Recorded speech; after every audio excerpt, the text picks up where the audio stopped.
आज ज़रा-सा 2024 में एसए का पेपर पीसीएस पे कैसा आया था, थोड़ा-सा डिस्कशन करेंगे और थोड़ी-सी ट्रिक्स और टिप्स और प्रिपरेशन स्ट्रैटेजी देखेंगे कि ऐसे पेपर को हम बेटर कैसे हैंडल कर सकते हैं, राइट? तो जैसे कि आप देख सकते हैं 2024 का जो पेपर था, आप सबने चेक कर लिया होगा, ऐसे कैसा आया है। तो वही कॉमन थीम थी, राइट? अगर आप पूरे यूपीएससी का पेपर देखेंगे तो 3 सेक्शंस होते हैं पूरे पेपर में। और सेक्शन ए में आप देख सकते हो, जो फर्स्ट क्वेश्चन होता है हमेशा लिटरेचर से रिलेटेड होता है। तो एक आप थीम बना सकते हैं इस बारे में, राइट? एक मतलब जनरल टॉपिक तो आप लिटरेचर रख ही सकते हैं कि आपने पर्टिकुलरली कोट्स जमा कर लिए, थोड़े से जनरल से एनेक्डोट्स बना लिए, थोड़ा-सा एक जनरल पैटर्न ऑफ डेवलप कर लें, तो आप एटलीस्ट यूपी पीसीएस में ऐसे के फर्स्ट क्वेश्चन से तो मतलब आप फ़ैमिलियर हो सकते हैं, राइट? और यूपीएससी में आपके पास ये ऑप्शन नहीं होता है। यूपीएससी में हर बार जो टॉपिक्स होते हैं, थोड़े अनप्रेडिक्टेबल होते हैं। बट यूपीपीसीएस ने अभी भी अपना वही सेम पैटर्न मेंटेन किया हुआ है। तो इस बार जैसे कि आप देख सकते हैं, ह्यूमन वैल्यूज़ एंड लिटरेचर आया था। इस बार जो मैंने अटेम्प्ट किया था, राइट, मैंने इसी को अपने टारगेट किया था इस बार। And the second topic you can see is Bharat में न्यू वुमेन की कल्पना, एक मिथक, इमेजिनेशन ऑफ न्यू वुमेन। तो न्यू वुमेन से आप क्या समझते हैं? ऐसा कुछ अगर आप कंफर्टेबल हैं लिखने में तो आप ऐसा टॉपिक पिक करेंगे। और basically youth and women 2 topics ऐसे सेक्शन ए में आए थे।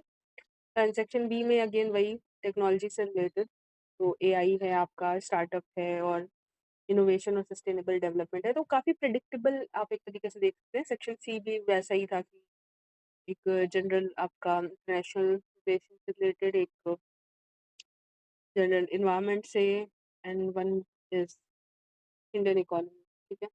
तो काफ़ी प्रेडिक्टेबल टॉपिक हैं। तो मेरे हिसाब से ईसीएस में अगर जहाँ तक बात की जाए, ऐसे थोड़ा-सा ईज़ियर साइड में होता है हमेशा। आप एक प्री प्लान्ड स्ट्रैटेजी अगर आप चलेंगे तो आप बहुत ज़्यादा टाइम देने की ज़रूरत नहीं है। एक जनरल कोट्स का एक लिस्ट बना सकते हैं आप, एक जनरल सेंस में अपने आर्गुमेंट डेवलप कर सकते हैं और बहुत ज़्यादा इसमें टाइम डालने की ज़रूरत नहीं है। इसी मेरे हिसाब से मुझे ऐसा लगता है कि अगर आप मेंस टारगेट कर रहे हैं ना, तो ऐसे थोड़ा-सा आपको पहले प्रिपेयर करना चाहिए, क्योंकि क्या होता है ना कि जब आपके पास 6 पेपर्स का ऑलरेडी इतना प्रेशर होता है और बहुत सारे फैक्ट्स एंड डेटा होते हैं, तो उसमें जो ऐसे वाला जो सेंस होता है ना, वो चीज़ आ नहीं पाती है फिर एट द लास्ट मोमेंट। अगर आप ऐसे को रखेंगे लास्ट तक ले जाने के लिए, तो नॉट गुड। क्योंकि अगर आप बहुत ज़्यादा फैक्चुअल ऐसे लिखते हैं, तो वो एक तरीके से जीएस वाली फीलिंग देती है मेरे हिसाब से।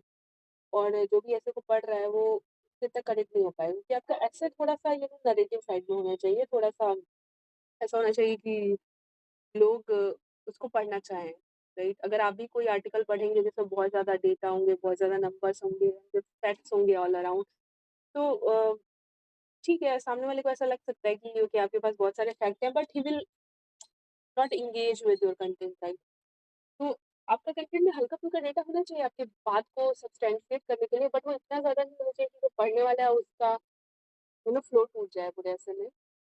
तो मेरे हिसाब से जब आप प्रिपरेशन करने लगे, राइट, तो थोड़ा-सा हफ्ते में एक बार टाइम निकाल के ना चीज़ों को थोड़ा-सा गहराई से अगर आप सोचेंगे, थोड़ा-सा आपके ऐसे में फील होना चाहिए, so that anyone who reads it can be able to relate with it, right?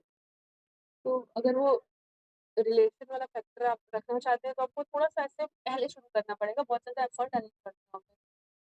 आपको थोड़े-थोड़े एडिटोरियल पढ़ने चाहिए। अगर आप थोड़ा उसमें देखिए कि आप स्पोर्ट्स सेक्शन पढ़ने की बजाय आप कुछ तरीके में पढ़ रहे हैं। और थोड़ा-सा एक इकोनॉमिक्स जो पेज आता है वो भी पढ़िए, कि कैसे उन्होंने दो चीज़ों को भारत सरकार ने रिलीज़ किया हुआ है और कैसे उससे जुड़े हुए जो ज्वलंत मुद्दे हैं उसको कैसे उठा रहे हैं। और similarly for English medium also थोड़ा-सा एक गहरी समझ विकसित करने की ज़रूरत है। बहुत ज़्यादा टाइम नहीं डालना है इसके लिए, आपको थोड़ा-सा प्रोलॉन्ग्ड स्टडी चाहिए, क्योंकि ये गंभीरता से रखने वाली आपकी अगर बातें होंगी ना, पहले तो वो यू नो फैक्ट चेकर्स को या फिर जो एंगेज कर रहे हैं आपके साथ, वो ज़्यादा ईज़िली कनेक्ट कर पाएँगे और प्लस प्रैक्टिस ऑब्वियसली। तो प्रैक्टिस तो आप बाद में ऑब्वियसली शुरू करेंगे, लेकिन एक general sense of argument develop करने के लिए आपको थोड़ा पहले से, अगर आप नहीं भी लिख रहे हैं तो भी किसी भी जनरल टॉपिक के बारे में थोड़ा गहराई से सोचने की और समझने की एक थोड़ा-सा टाइम दीजिए, आधे घंटे। तो आई थिंक ऐसे part will be very can very be easily tackled. तो थोड़ा डेटा फैक्ट्स के ऊपर रिलाई मत करिए, वो जीएस का पेपर नहीं है, राइट? तो मेरे हिसाब से तो यही स्ट्रैटेजी रखनी चाहिए।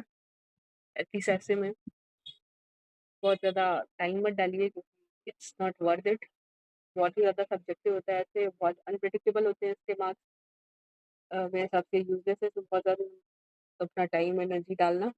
हाँ, थोड़ा पहले से अगर आप किए रहेंगे तो एक सेंस ऑफ अपना आर्गुमेंट दूसरों के सामने रखने का एक सेंस होना चाहिए, जनरल सेंस होना चाहिए। आपके एसेज़ में जो भाषा होनी चाहिए वो बहुत ज़्यादा लिस्ट बहुत ज़्यादा कॉम्प्लिकेटेड रखने की कोई ज़रूरत नहीं है। नॉर्मल भाषा का प्रयोग करिए, ठीक-ठाक मार्क्स हो जाएँगे, बहुत बढ़िया। तो अब नेक्स्ट आने वाले पेपर्स में क्या है, और वो हम नेक्स्ट वीडियो में डिस्कशन करेंगे।